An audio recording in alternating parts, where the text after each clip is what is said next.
Tenemos que crecer. En la misma medida en que nos crezcamos nosotros, crecerá el pueblo. Y si nos tocan vivir momentos muy difíciles, dispuestos a todo, si nos toca morir, de todas maneras habremos de morir. Si nos toca incluso el sacrificio final de la vida, defendiendo nuestras ideas, demos las gracias a la historia, que nos dio la oportunidad de medirnos como hombres y mujeres.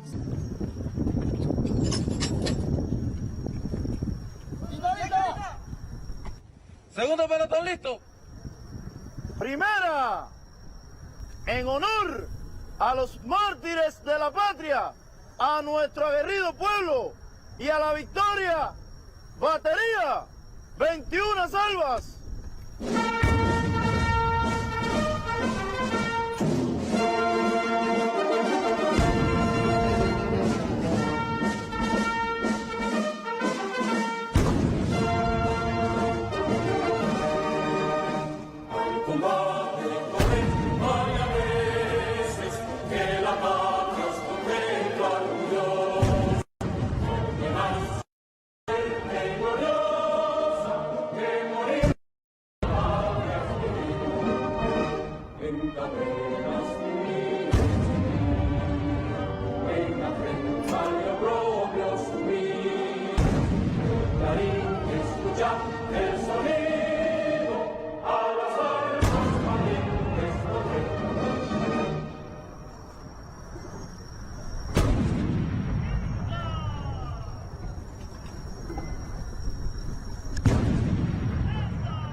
Ya estamos en combate, por defender la idea de todos los que han muerto, para arrojar a los malos del histórico templo, por el heroico gesto de Maceo, por la dulce memoria de Martí. En nuestra sangre hierve el hado azaroso de las generaciones que todo lo brindaron. En nuestros brazos se alzan los sueños clamorosos que vibran en el alma superior del cubano. Ya estamos en combate, en nombre de las madres y de los hijos de nuestra tierra heroica, en nombre del honor y del decoro que construyó su historia, por la estrofa magnífica del himno, que morir por la patria es vivir. La libertad anida entre los pechos de los que viven hombres, y por verla en la estrella solitaria es un honor luchar. A la generación del centenario le caben los honores de construir la patria que soñara el maestro inmortal. Ya estamos en combate. ¡Adelante!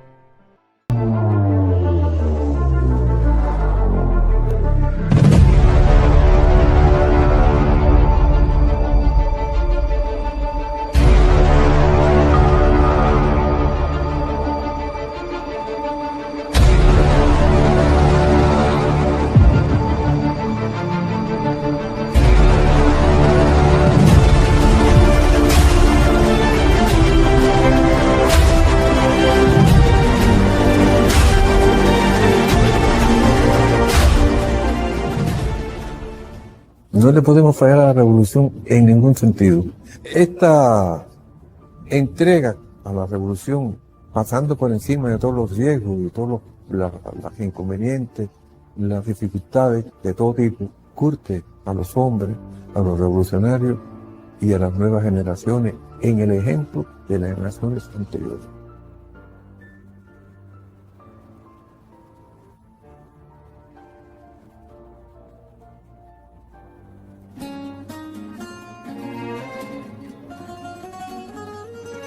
No es la hora para nadie, para ningún revolucionario, de pensar en sí mismo y en su suerte. Es la hora de salvar la revolución, de salvar la patria, de salvar el socialismo, de salvar la independencia del país. Y con esos valores no se juega, ni se puede jugar, ni podemos permitir que se juegue. Tiene que ver con los gloriosos defensores de nuestra tierra, junto a todo el pueblo. Los defensores del orden. Una sola vacilación, una sola cobardía. Estaríamos condenando al peor destino a millones de gente que siguió el camino de la revolución. Defendemos un país. Defendemos una historia. Nos conocen como oficiales, combatientes o agentes.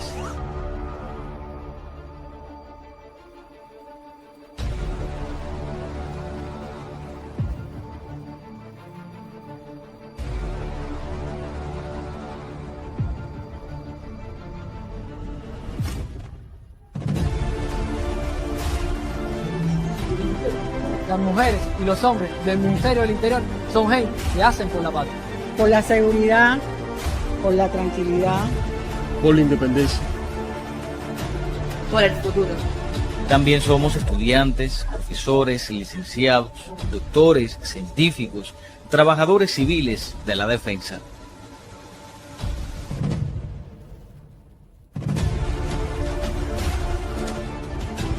Por la solidaridad. Por la verdad. Por el compromiso. Por la vida. En tiempos normales o difíciles, con el deber se funden nuestras vidas. Por dentro somos familia, equipo, amigos.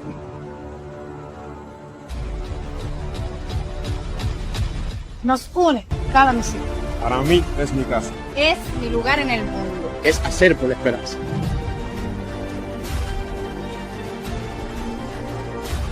No se trata solo de un uniforme, Sino de algo que se llega por dentro.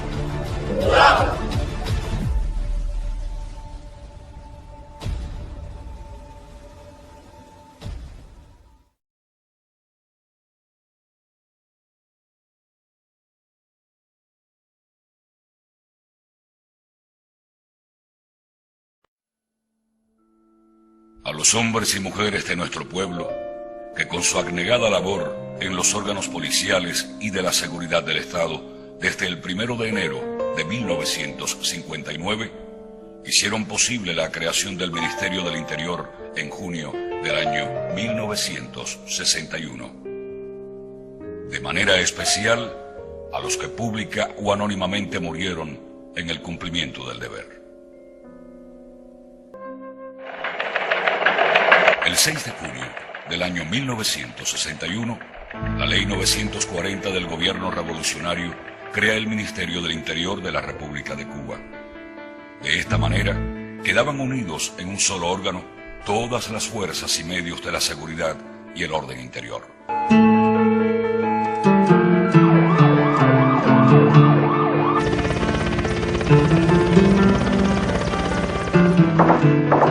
Tengo la seguridad de que ustedes habrán ser dignos de este momento histórico que estamos viviendo, dignos del papel que le corresponde. No tendremos necesidad de sentir envidia por los que nos precedieron, porque a nosotros nos ha tocado una tarea más difícil. Los veo como los hombres de Antonio Maceo, a la sombra de aquellos mangos de Maragua. Guerrillero, selección de los hombres que integrarían la naciente institución estuvo asentada en lo más puro del pensamiento revolucionario y en las tradiciones y principios morales con que el jefe de la revolución estableció como conducta inquebrantable del ejército rebelde en la Sierra Madre. Fue durante la lucha armada que surgieron las primeras estructuras de información apoyadas por redes urbanas y campesinas. El 20 de abril de 1958, el entonces comandante Raúl Castro Ruz dirigió un informe a Fidel donde señalaba: creo el cuerpo de oficiales de la inteligencia rebelde que de gran utilidad nos ha sido hasta la fecha en todos los hombres. Los cuerpos armados patriotianos fueron la continuidad de los fundados por los yanquis en la primera ocupación militar de 1898, los que mantuvieron abastecidos, entrenados y asesorados de manera permanente, protegiendo los intereses imperialistas. En aquella república mediatizada, los movimientos obreros, campesinos y estudiantiles mantuvieron una lucha constante por la verdadera independencia. En esa etapa, al martirologio cubano se sumaron muchos nombres de luchadores revolucionarios.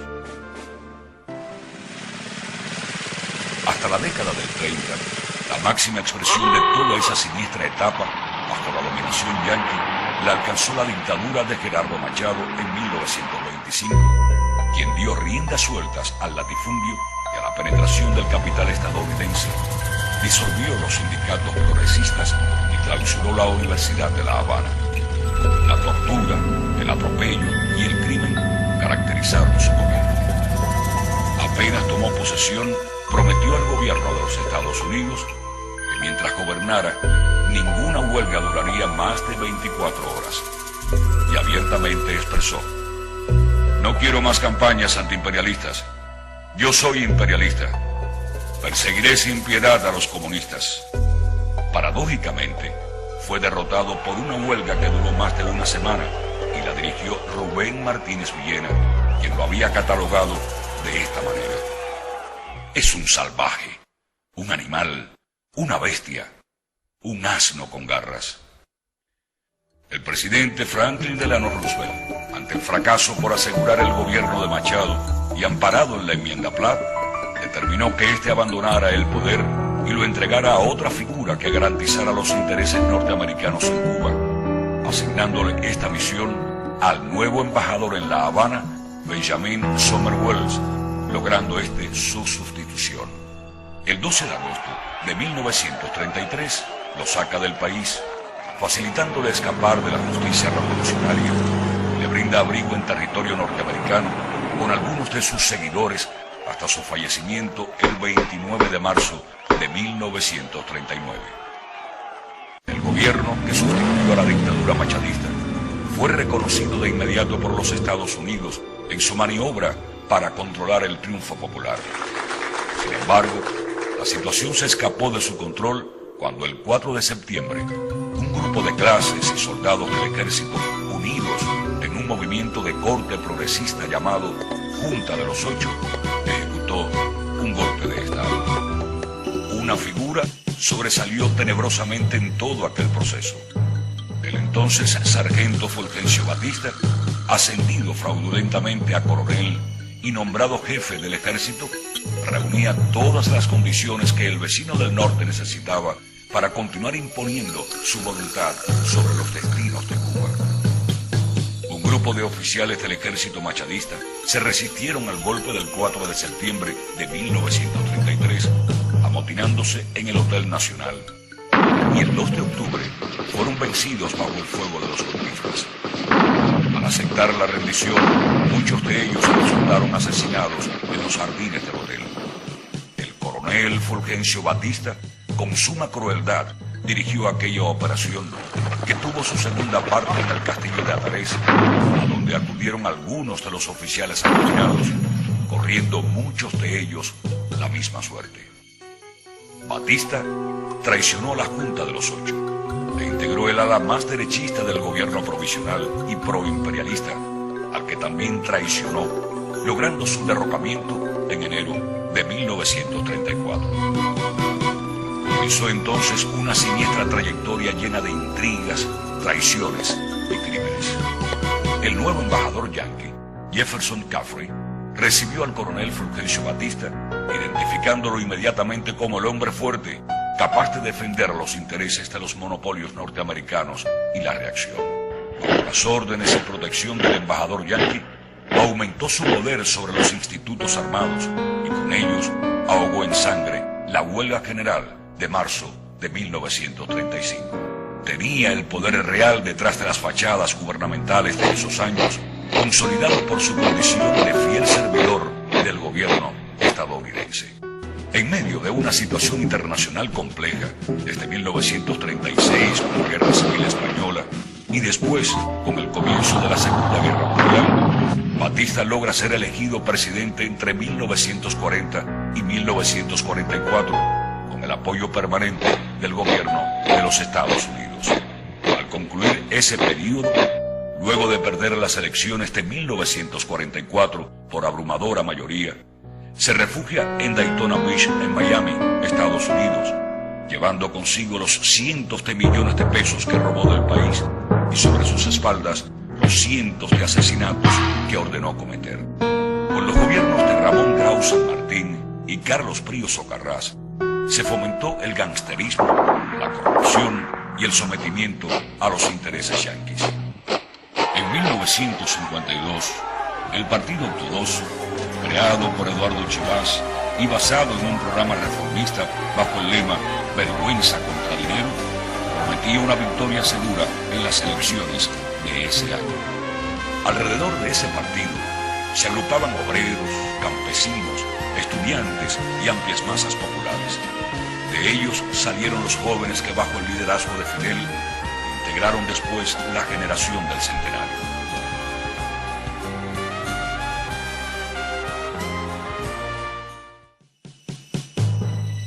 Nuevamente, el imperialismo yanqui movió sus tentáculos y utilizando a su hombre fuerte, Fulgencio Batista, apoyó un golpe de Estado reaccionario y proimperialista que fue el comienzo de una dictadura mucho más sangrienta.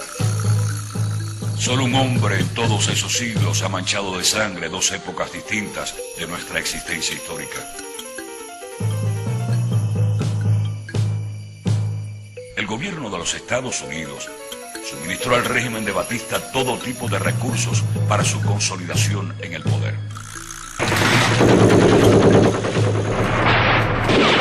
Agotadas las vías judiciales y políticas, siguiendo las tradiciones de rebeldía de nuestro pueblo, el 26 de julio de 1953 se produce el asalto al cuartel Moncada por un grupo de jóvenes que, dirigidos por Fidel, no dejó que el apóstol muriera en el año de su centenario.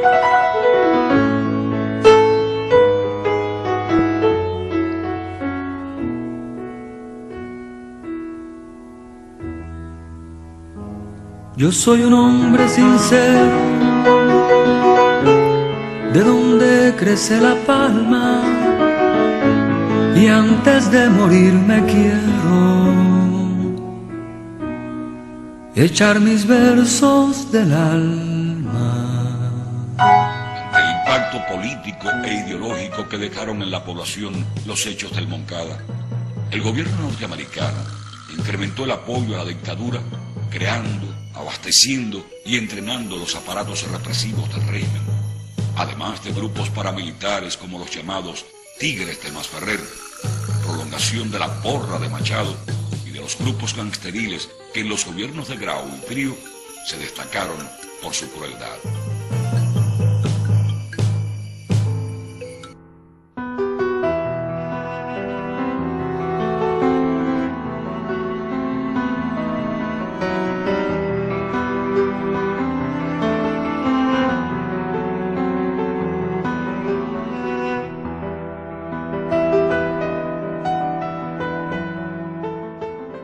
Aquella dictadura sumergió al país en un capitalismo despiadado, dependiente y subdesarrollado, plagado de corrupción y represión, de desigualdades sociales, prostitución, juego, desempleo, analfabetismo e insalubridad. A la vez que ellos se enriquecían con el dinero robado, el suministrado por los más destacados mafiosos italo-norteamericanos. We are trying to eliminate poverty and unemployment, two conditions which are always exploited by the communists, and we are doing our best to make it impossible for communists to infiltrate our democratic institutions.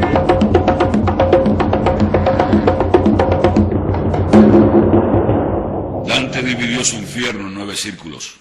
Puso en el 7º a los criminales, puso en el 8º a los ladrones y puso en el 9º a los traidores.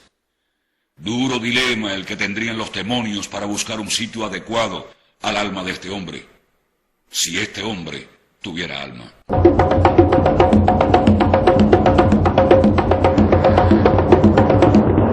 A los más connotados asesinos los convocó Batista para ocupar las jefaturas de aquellos órganos represivos. Muchos de aquellos hombres lo acompañaban desde su siniestra actuación en las décadas del 30 y el 40.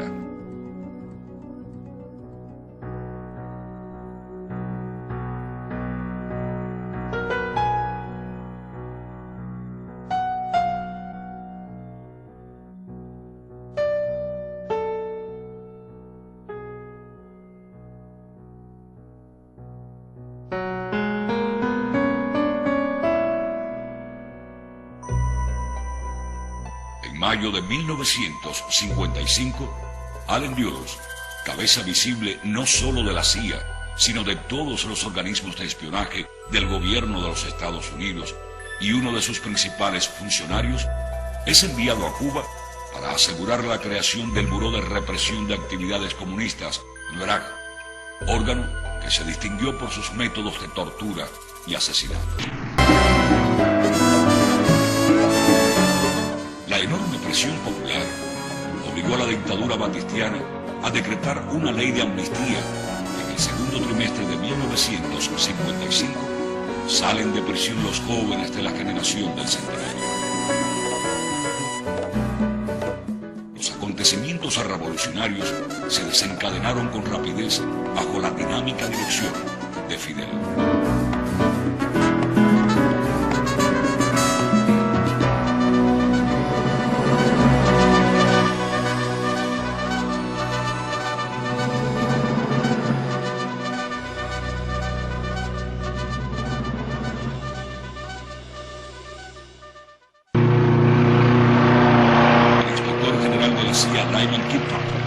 Fue enviado varias veces a La Habana con el fin de darle aseguramiento a la dictadura batistiana.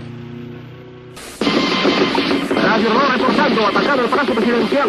Hace breves momentos El 13 de marzo de 1957, combatientes del directorio revolucionario asaltan el Palacio Presidencial. El líder estudiantil José Antonio Echevarría, al frente de un comando, toma la emisora de Radio Reloj y comunica al pueblo los propósitos de la acción. ¡Pueblo de Cuba! En estos momentos acaba de ser ajusticiado revolucionariamente el dictador Fulgencio Batista.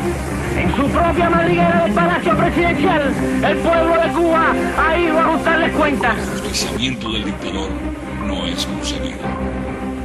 Varios de los jóvenes asaltantes mueren heroicamente en la acción. José Antonio, al salir de la emisora radial y dirigirse a la universidad, cae abatido en un enfrentamiento con la policía batistiana.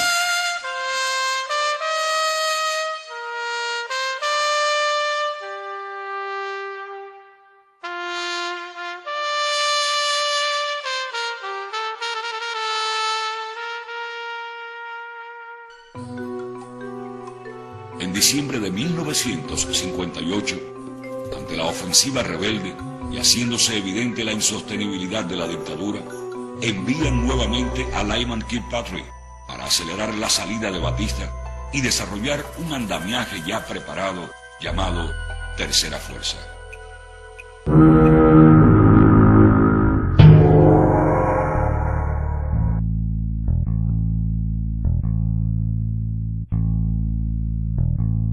Con la penetración en grupos revolucionarios y el acercamiento a instituciones cívicas privadas y sectores importantes de la burguesía y la pequeña burguesía pretendían apresurar a la tercera fuerza que sustituyera a la dictadura de Batista e impidiera la llegada al poder de las fuerzas revolucionarias, de la misma manera que en 1898 prohibieron la entrada de los mambises en Santiago de Cuba y frustraron la revolución de 1933.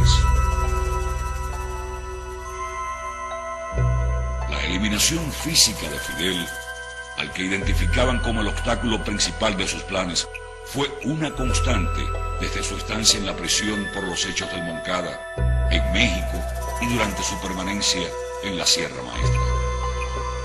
En los primeros meses del año 1957, el campesino Eutimio Guerra, que servía de práctico a la tropa rebelde, resultó reclutado por un oficial del ejército batistiano para que asesinara al jefe revolucionario.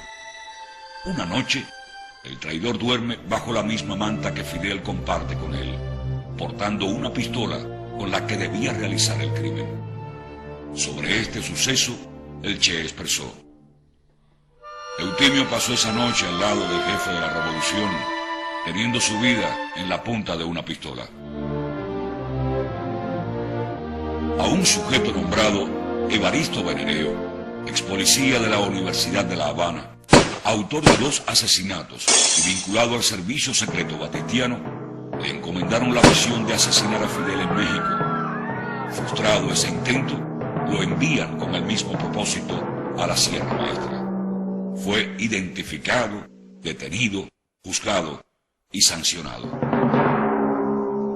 La Agencia Central de Inteligencia, conjuntamente con el FBI, le encomendó al ciudadano norteamericano Alan Robert Knight, a quien tenían infiltrado en las filas revolucionarias que operaban en el exilio en territorio norteamericano, la misión de ingresar a Cuba para asesinar a Fidel en una operación conjunta con altos oficiales de la dictadura batistiana. En el mes de diciembre de 1958 fue hecho prisionero por miembros del ejército rebelde en la Sierra Maestra. Inmediatamente después del triunfo de enero de 1959 y comprobadas sus intenciones por los nacientes órganos de la seguridad, Alan Robert Knight es sometido a juicio por los tribunales revolucionarios.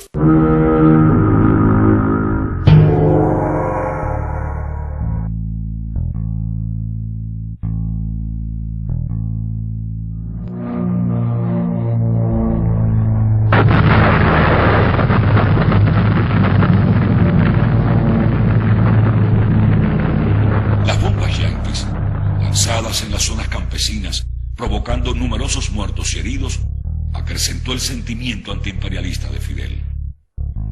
Celia, al ver los cohetes que tiraron en casa de Mario, me he jurado que los americanos van a pagar bien caro lo que están haciendo. Cuando esta guerra se acabe, empezará para mí una guerra mucho más larga y grande. La guerra que voy a echar contra ellos. Me doy cuenta que ese va a ser mi destino verdadero. El 28 de octubre de 1958, la Orden Militar número 49 del Segundo Frente Oriental, Franpaís, oficializaba la constitución de la Policía Rebelde. De estas fuerzas y de los demás frentes que conformaron el ejército rebelde, se nutrió la cantera de hombres que integraron después del triunfo revolucionario las fuerzas del orden y la seguridad. Al mismo tiempo, en las ciudades, un reducido pero importante grupo de miembros del movimiento 26 de julio y del Partido Socialista Popular, infiltrados dentro de los cuerpos represivos de la dictadura, sirvieron como fuente de información al mando revolucionario. La experiencia que adquirieron en el trabajo policíaco sería de mucha utilidad para la formación de los nuevos órganos de la revolución. Por otra parte, los integrantes de grupos revolucionarios que actuaban en células clandestinas en las zonas urbanas, se seleccionaron los hombres que por su preparación ideológica y cultural vigorizarían después las nuevas fuerzas. El dictador de la República Dominicana, Rafael Leónidas Trujillo, le ofreció a Batista 10.000 hombres para frenar la ofensiva del ejército rebelde, por el peligro que significaba para su dictadura el triunfo de una revolución tan próxima a su territorio.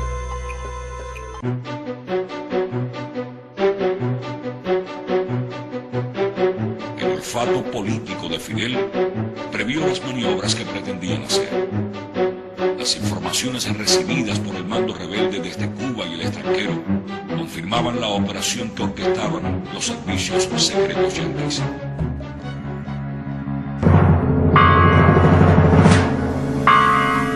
Las rápidas decisiones de Fidel impiden que se escamotee el triunfo revolucionario. Cualesquiera que sean las noticias procedentes de la capital, nuestras tropas no deben hacer alto al fuego por ningún concepto. Se ha producido un golpe de Estado en la capital. El pueblo debe estar muy alerta y atender solo las instrucciones de la Comandancia General. Revolución sí, golpe militar no. Escamotearle al pueblo la victoria no, porque solo serviría para prolongar la guerra hasta que el pueblo tenga la victoria total. Nadie se deje confundir ni engañar. Estar alerta es la palabra de orden. Más unidos y firmes que nunca deben estar el pueblo y el ejército rebelde para no dejarse arrebatar la victoria que ha costado tanta sangre. Se quiere prohibir la entrada a Santiago de Cuba a los que han liberado a la patria. La historia del 95 no se repetirá. Esta vez los mambises entrarán en Santiago de Cuba.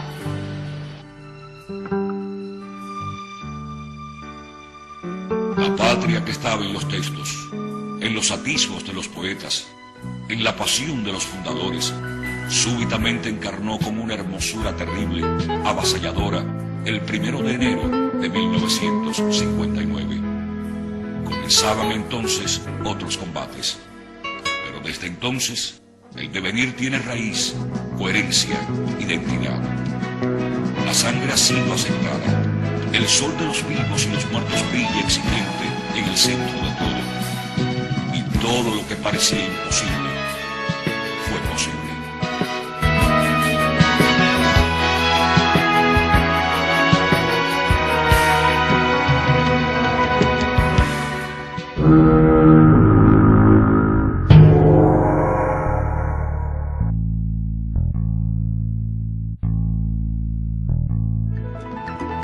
El día 5 de enero se crea la Policía Nacional Revolucionaria para el orden interno, y ante las actividades contrarrevolucionarias que los servicios secretos norteamericanos ya venían realizando, se crean el 26 de marzo los órganos de la seguridad del Estado. Eran eliminados los aparatos represivos de la tiranía que junto al llamado Ejército de la República entrenó y armó el gobierno de los Estados Unidos. Ante el triunfo revolucionario del 1 de enero de 1959, toda aquella pandilla de criminales huyó de Cuba. Llevaban sobre sus hombros la afrenta de haber asesinado miles de cubanos en los 7 años de tiranía, y en sus bolsillos los millones de pesos robados. El gobierno yanqui creó una resolución de inmigración para que ingresaran a su territorio sin necesidad de visado ni pasaporte, argumentando que se trataba de personas conocidas. Los criminales fueron recibidos como héroes. Mientras le daban cobija a los que huyeron, instrumentaron una inmensa campaña mediática tratando de proteger a los que no lograron escapar de la justicia revolucionaria.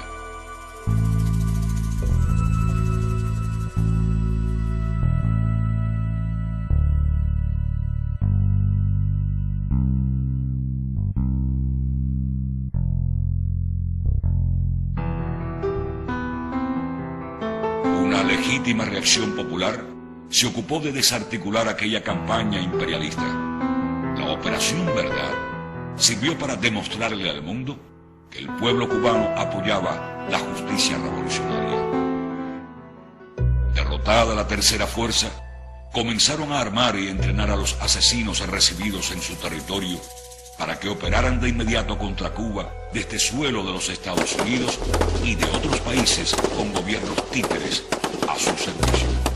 Muchos de los locales donde la tortura y el crimen eran la actividad cotidiana de los cuerpos represivos fueron convertidos en escuelas, y otros de tan triste recordación como el fatídico Buró de Investigaciones fue demolido y se convirtió en un parque donde una tarja recuerda a los jóvenes revolucionarios que allí fueron asesinados. Todas las instituciones, empresas y centros de servicios y producción recomenzaron sus actividades una vez que concluyó la huelga general, manteniendo sus estructuras, sus trabajadores, sus medios e instalaciones. Pero los órganos policíacos y de seguridad tuvieron que partir prácticamente de cero. Y de esa manera, sin medios, ni asesores, ni tiempo para la preparación, se comenzaron a desarrollar aquellas fuerzas de seguridad y orden interior frente a un enemigo muy poderoso, con recursos cuantiosos y con una vasta experiencia en su lucha contra procesos revolucionarios, que tenía como prioridad principal destruir la revolución cubana e impedir que la influencia de su ejemplo llegara a los demás pueblos de América Latina.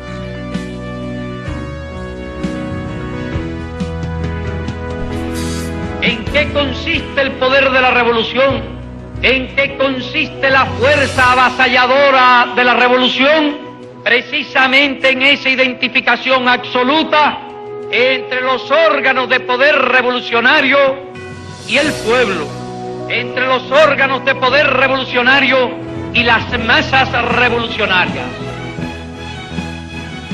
Siguiendo ese postulado, se contó con una amplia participación popular en las labores de vigilancia, que representaron un factor decisivo en el trabajo de los nuevos órganos de la seguridad y el orden interior.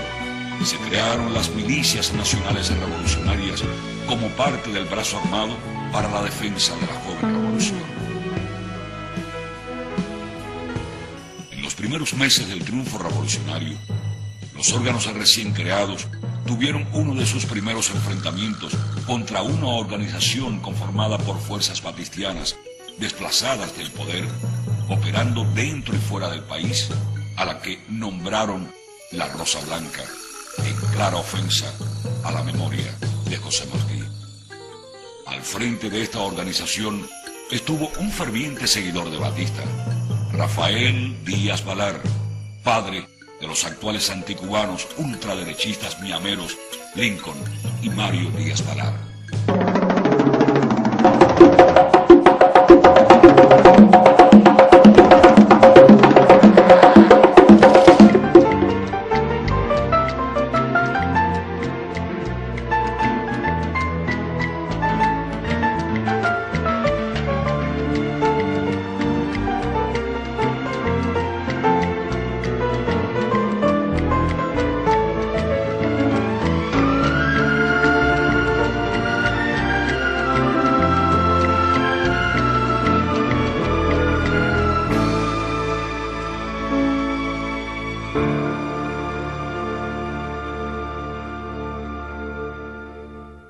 Todos los intentos de los servicios especiales del gobierno de los Estados Unidos por destruir la revolución cubana fueron secundados y apoyados por la burguesía nacional, que a su rabioso anticomunismo le sumaban el temor a un enfrentamiento con el imperialismo yanqui, basado en un postulado anexionista sembrado en los años de la República mediatizada, que aseveraba: con los yanquis todo, contra los yanquis nada. Se comenzaban a aplicar los principios y medidas planteados por Fidel en la historia Max Soberá. Y esto producía un doble efecto. El imperialismo arreciaba sus ataques para destruir la revolución e internamente se aceleraba la depuración de las fuerzas. El pueblo revolucionario manifestaba su apoyo y de manera sencilla colocaba en las puertas de sus hogares la frase: «Esta es tu casa, Fidel». Muchos burgueses se sumaron a este gesto y también la ponían en sus puertas, pero al ser afectados por las leyes revolucionarias, rápidamente retiraban la frase y unidos a otros que habían luchado contra Batista y que el ingenio popular los catalogó como los que querían revolución pero no tanta, corrieron juntos a unirse a los batistianos que antes habían combatido. En la Organización de Estados Americanos, OEA, la denominada cuestión cubana ocupó un lugar prioritario en su agenda diaria. De conformidad con los intereses de Estados Unidos, comenzó a sentar las bases para el aislamiento político y diplomático de Cuba con la activación del Tratado Interamericano de Asistencia Recíproca, TIAR, para intentar legitimar una agresión militar directa contra Cuba. De manera simultánea, las embajadas de estos países en Cuba apoyaban en su mayoría las actividades enemigas, dando asilo a los esbirros de la dictadura derrotada y a otros contrarrevolucionarios. Al mismo tiempo, los servicios de inteligencia de los países miembros de la OTAN, aliados del gobierno norteamericano, se sumaban a las agresiones contra Cuba, ejecutando múltiples acciones desde el exterior y desde sus centros de inteligencia en sus embajadas en La Habana, por la que introducían al país equipos y dispositivos de espionaje, haciendo prácticamente universal las intenciones de derrotar la naciente revolución. La Legión Anticomunista del Caribe, organizada por el dictador Trujillo en la República Dominicana, tenía como propósito inmediato invadir a Cuba. Entre sus reclutados figuraban exbatistianos, miembros de la organización La Rosa Blanca. En abril de 1959, el jefe de la revolución visita los Estados Unidos. El presidente Eisenhower no lo recibió. Did you ask for any economic assistance? No. Here you in the United States are accustomed to see government coming for money? No. I came for good relations, for good understanding, for good economical relations. We are now poor country, but in a rich, poor people, but in a rich country. What we want is to work in our rich country. La aprobación de la Ley de Reforma Agraria en mayo de 1959 definió aún más la línea de la Revolución Cubana. El subsecretario de Estado norteamericano Roy Rubenton, en una reunión del Consejo de Seguridad Nacional, expresó: en junio habíamos tomado la decisión de que no era posible alcanzar nuestros objetivos con Castro en el poder. El primer gabinete del gobierno revolucionario, que fue constituido el 5 de enero de 1959, tuvo como presidente de la República a Manuel Urrutia Lleó.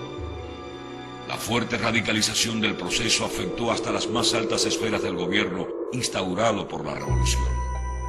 A medida que sus leyes definían el curso futuro y que el imperialismo arreciaba sus ataques, varios de sus miembros obstaculizaron sus aplicaciones y otros se pasaban directamente a las filas de la contrarrevolución.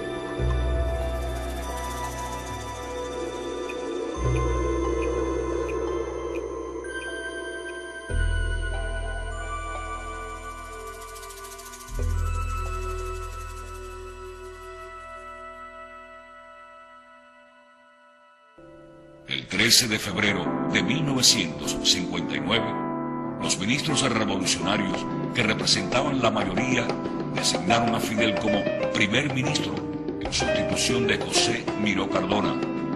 Esta radicalización provocó también la traición de algunos altos dirigentes de sectores obreros y militares. Ante la magnitud de la maniobra, el 16 de julio Fidel renunció a su cargo de primer ministro. El pueblo salió a la calle manifestando su apoyo a la revolución y pidiéndole a Fidel que regresara a su cargo. Urrutia, ante la presión popular, se vio obligado a dimitir como presidente. Fue designado Osvaldo Dorticós Torrado como nuevo presidente de la República el 26 de julio en una gigantesca concentración para festejar el 6º aniversario del asalto al cuartel Moncada. Fidel, ante el reclamo del pueblo, reasumió sus funciones. La escalada escalada de la agresión yanqui continuó. La seguridad cubana tenía toda la información de una inminente invasión trujillista. La CIA infiltró paulatinamente agentes dentro de Cuba que actuaban para apoyar estos planes. Las operaciones contra aquellas acciones fueron dirigidas personalmente por Fidel. Tengan la seguridad de que nosotros aquí capturamos no solamente las armas y los aviones, capturamos aquí a todos los criminales de guerra, capturamos la legión, capturamos el ejército de Trujillo y hasta Trujillo lo capturamos nosotros aquí.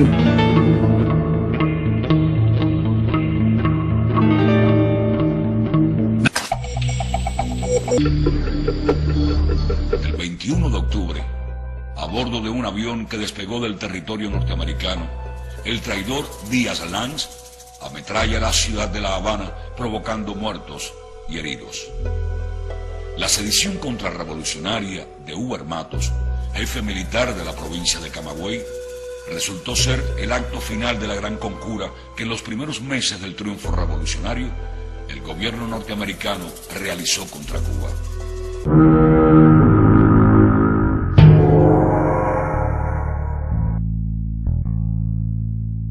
Una a una, todas las acciones del enemigo fueron derrotadas por el brazo armado del pueblo. Los órganos de la bisoña seguridad se fogueaban en el combate diario y demostraban su eficiencia asentada en un profundo espíritu de fidelidad a la revolución.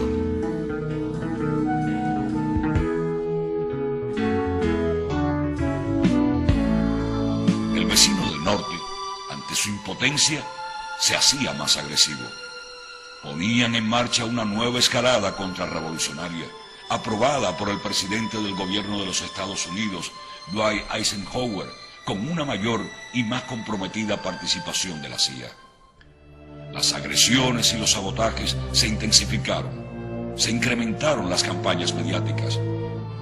Una de las más crueles y siniestras operaciones de subversión política e ideológica organizada por el Departamento de Estado yanqui, la Agencia Central de Inteligencia CIA y las organizaciones contrarrevolucionarias en su lucha contra la revolución cubana, fue la denominada Operación Peter Pan, que consistió en la manipulación por parte de Washington del tema de la patria potestad de los padres cubanos sobre sus hijos. Redactaron una falsa ley de la patria potestad supuestamente emitida por el gobierno cubano para distribuirla clandestinamente entre la población. El texto de esa inexistente ley trataba acerca de una eventual expropiación de niños por parte del Estado cubano para enviarlos a la Unión Soviética y adoctrinarlos. Por esta vía salieron de Cuba un total de 14.048 niños. Muchos de ellos nunca volvieron a encontrarse con sus padres.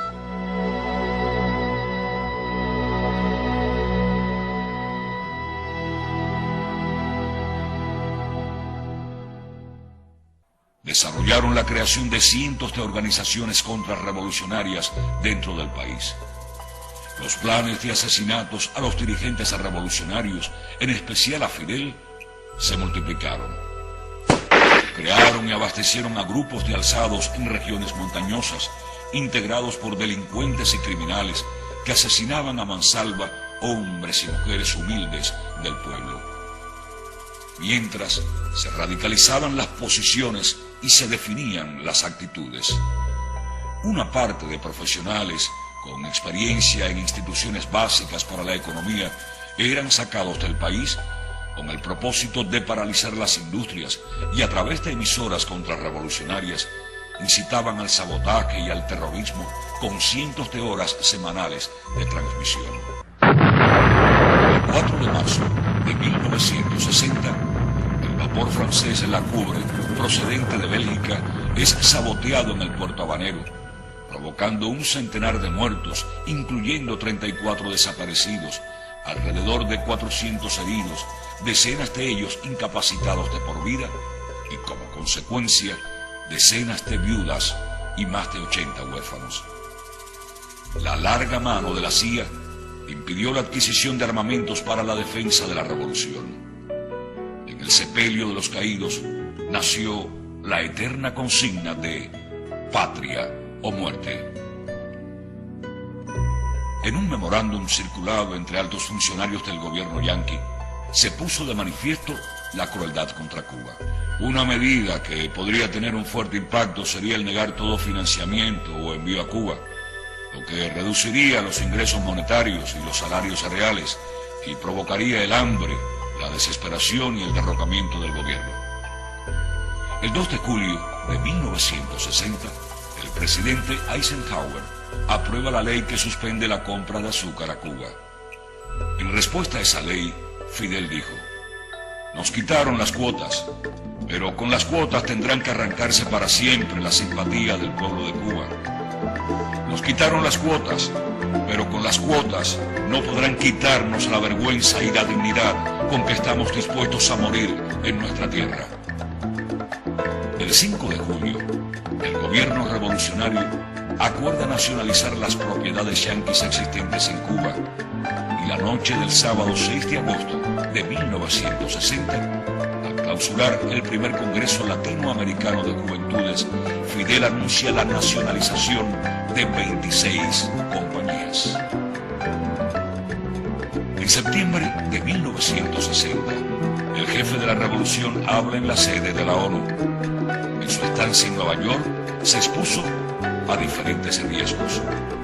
Pretendieron hacerle llegar una caja con tabacos envenenados.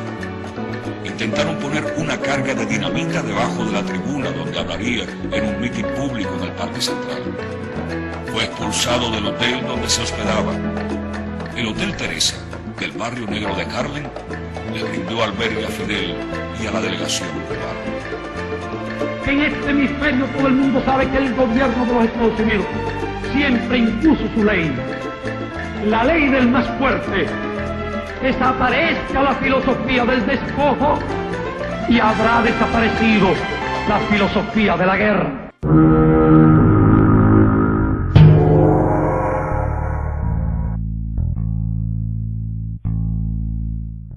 El pueblo recibe a Fidel a su regreso de la ONU.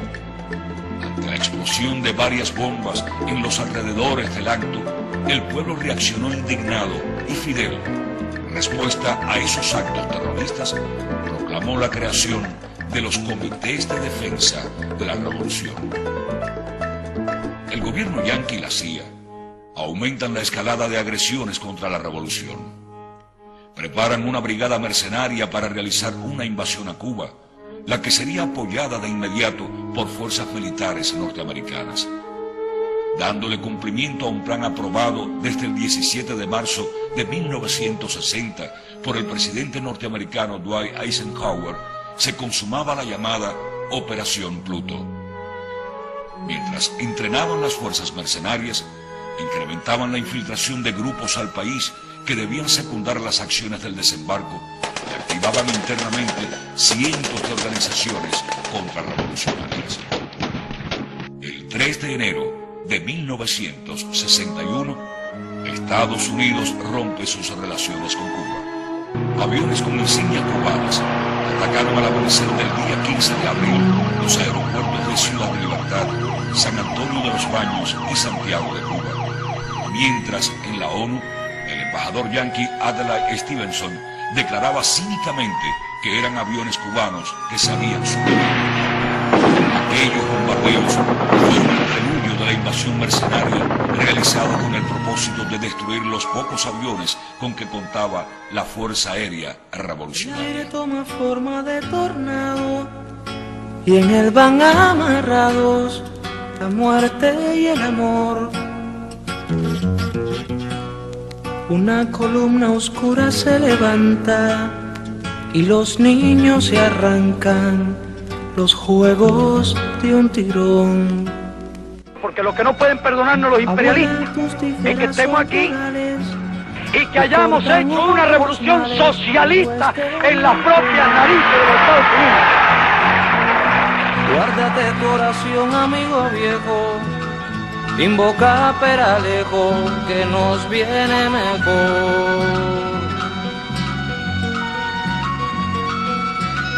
Nadie se va a morir menos ahora que esta mujer sagrada inclina el ser. Comunicado número 4. Fuerzas del Ejército Rebelde y de las Milicias Nacionales Revolucionarias tomaron por asalto las últimas posiciones que las fuerzas mercenarias invasoras habían ocupado en el territorio nacional. El enemigo ha sufrido una aplastante derrota. Firmado Fidel Castro Ruz, comandante en jefe de las Fuerzas Armadas Revolucionarias. En todo el territorio nacional, la contrarrevolución interna, que como quinta columna tenían preparadas para apoyar la agresión, fueron totalmente neutralizadas durante la invasión por la seguridad del Estado, la policía, las Fuerzas Armadas y el pueblo revolucionario. En aquellas fuerzas mercenarias ya estuvieron juntos batistianos, malversadores, latifundistas, mafiosos, traidores a la revolución, oportunistas y toda una gama de lo más selecto de la escoria que se fue uniendo durante la radicalización del proceso revolucionario. La brigada mercenaria 2506 estuvo integrada por 1.500 efectivos. Entre ellos venían 194 militares y esbirros de la dictadura batistiana, 100 latifundistas, 24 grandes propietarios, 67 casatenientes, 112 grandes comerciantes, 179 acomodados, 35 magnates industriales, 112 lumpen, 82 altos empleados, 200 socios de clubes aristocráticos. Los integrantes de aquella brigada mercenaria derrotada, excepto los condenados por asesinatos cometidos antes y durante la dictadura batistiana, se canjearon por alimentos para niños, medicinas para el pueblo y tractores para nuestra época.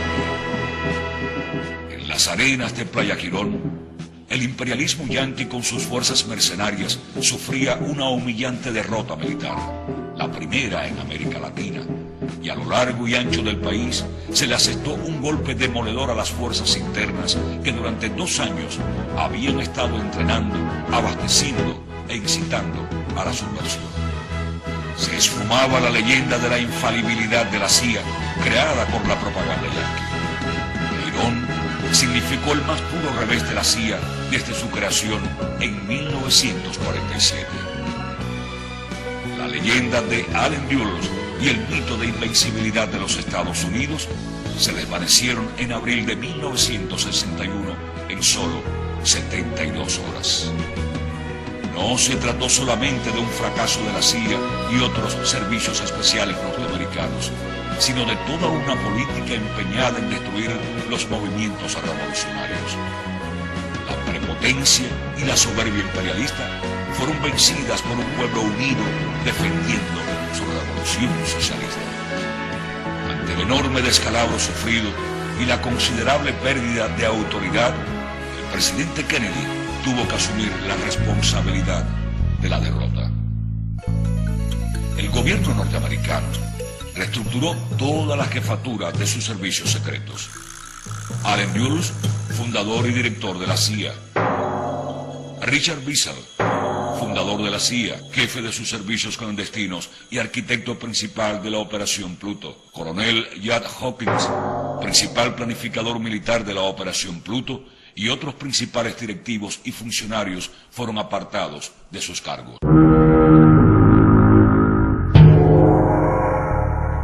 Debemos tener presente que en los primeros años nuestros combatientes no tenían la experiencia de ahora, nuestros combatientes no tenían la técnica de ahora, nuestros combatientes no tenían la organización de ahora.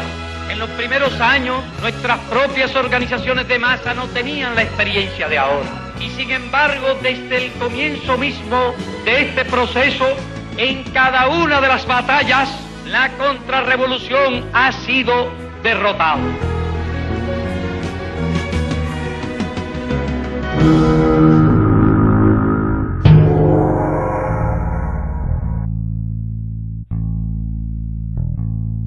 La autoridad moral de la Cuba revolucionaria se fortaleció más que antes dentro del país y en la arena internacional, a tal extremo que los imperialistas yanquis pusieron en práctica de manera inmediata nuevos planes para mayores escaladas de agresión. El presidente Kennedy creó, a propuesta del general Maxwell Taylor, asesor militar del presidente, el denominado Grupo de Contrainsurgencia para enfrentar el movimiento revolucionario mundial y, de manera especial, como primera línea de trabajo, el caso Cuba. El Grupo de Contrainsurgencia estuvo integrado por Robert Kennedy, fiscal general; Matt George Bondi, representante de la Casa Blanca; John McCone, al frente de la CIA; el general Lyman Lebnitzer, jefe del Estado Mayor Conjunto; Roswell Patrick, subsecretario de Defensa; Edward Murrow, de la Agencia de Información de los Estados Unidos; y Alexis Johnson, segundo subsecretario de Estado para Asuntos Políticos. Crearon en el sur de la Florida la más grande de sus estaciones CIA, con el propósito exclusivo de operar contra Cuba. Para su funcionamiento, trajeron a sus mejores especialistas desde diferentes partes del mundo. En una reunión, representantes del Pentágono y la CIA, el fiscal general de los Estados Unidos y miembro del Grupo de Contrainsurgencia Robert Kennedy, hermano del presidente, señaló: la solución del problema cubano tiene máxima prioridad. Todo lo demás es secundario. No deben escatimarse ni tiempo, ni dinero, ni esfuerzo, ni fuerza humana. El diseño de una nueva maniobra llamada Operación Mangosta representó la más grande operación de subversión conocida hasta ese momento. Tenía como colofón final la intervención directa de las fuerzas militares norteamericanas en Cuba. Hay que destruir la revolución cubana a cualquier precio, expresó el presidente Kennedy. Ante la nueva y descomunal escalada yanqui, la máxima dirección revolucionaria decidió perfeccionar los sistemas de defensa y seguridad, dentro del cual, de manera importante, estuvo la creación del Ministerio del Interior. El día 6 de junio de 1961 se fusionaron todos los órganos del orden interior y de la seguridad del Estado que, desde el 1 de enero de 1959, habían escrito una heroica página en la historia de la Revolución Triunfante.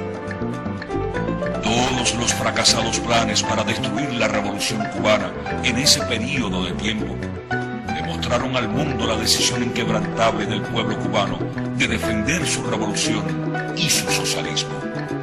En esa decisión jugaron un papel indiscutible los órganos de la seguridad y el orden interior.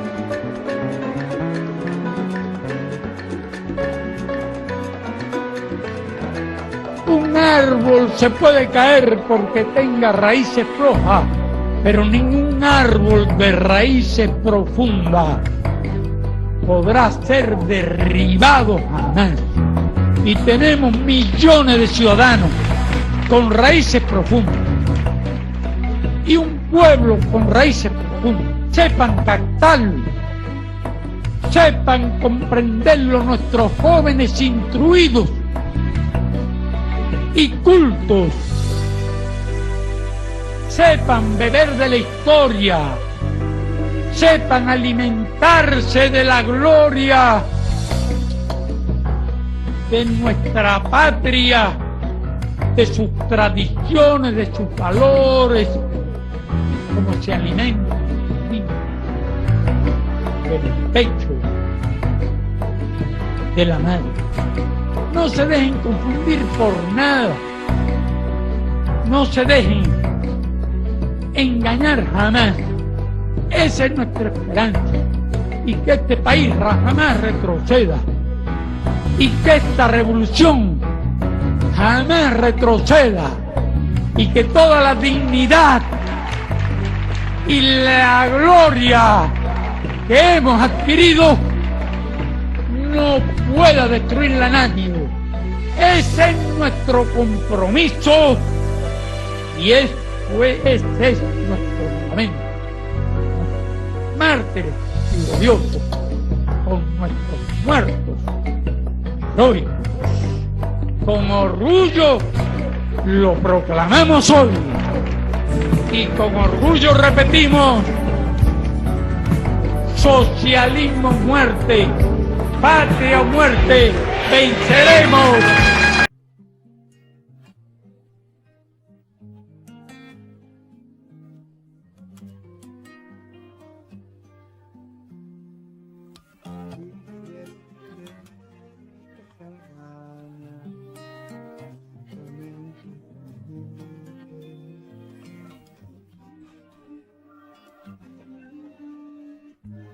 Continuaremos fortaleciendo en todos los frentes la importante labor que realizan los abnegados combatientes del Ministerio del Interior. Preservaremos, al precio que sea necesario, la libertad del pueblo y la independencia y soberanía de la patria. Con la fuerza que emana de sus centenarias luchas y con el vigor patriótico que caracteriza a nuestro pueblo noble y heroico, unamos nuestras voces al exclamar: ¡Viva Fidel! ¡Viva Cuba libre! Aniversario del Ministerio del Interior. Nunca solo, que somos de pueblo.